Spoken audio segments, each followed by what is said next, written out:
Some places remember every scream. And the most terrifying part, this is still happening. Vijay Nagar looks harmless in daylight. Crowded lanes, noisy cafes, college students laughing, vendors shouting, life moving too fast to notice anything beneath it. But cities like this don't lose their secrets. They bury them. And at night, when the noise fades and the lights grow weak, those secrets begin to move. People disappear in Vijay Nagar. Not dramatically, not violently. They just don't return. Their phones ring unanswered. Their rooms remain locked.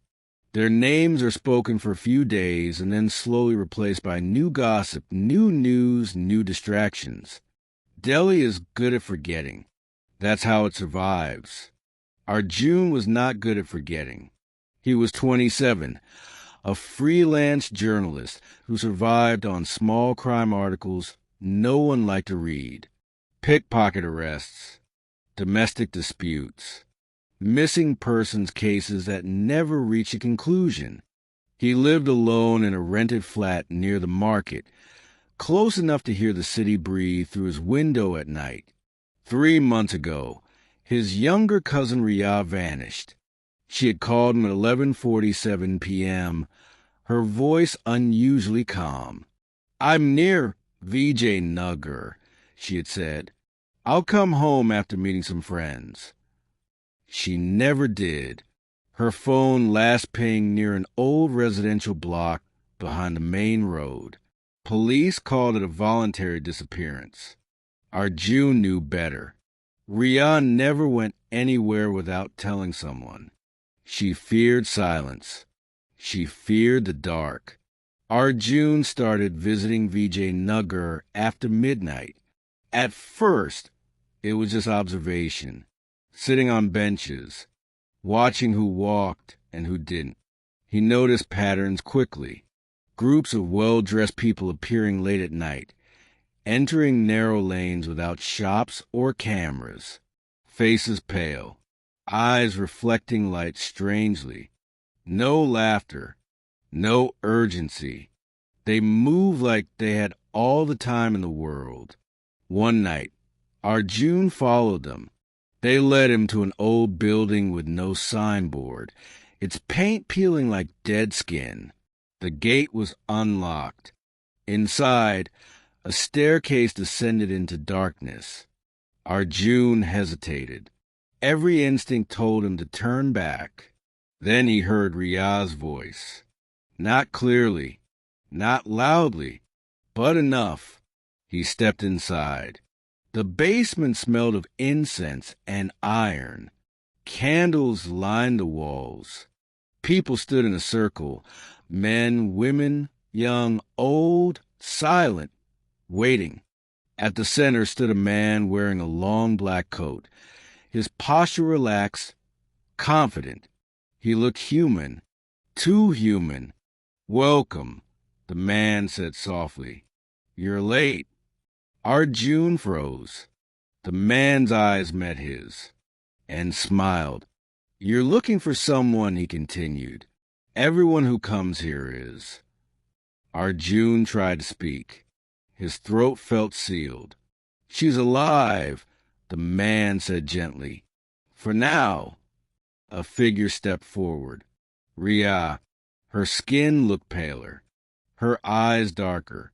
When she smiled, Arjun felt something twist inside him. "Bia," she said, "you shouldn't be here." Before Arjun could reach her, the man raised a hand. "Tonight," he announced, "a choice will be made." A young man was brought into the circle. He was crying, begging, promising money, silence, anything. No one reacted. The man stepped closer to him. "You were hungry," he said. "So are we." He bit into the man's neck. The scream died quickly.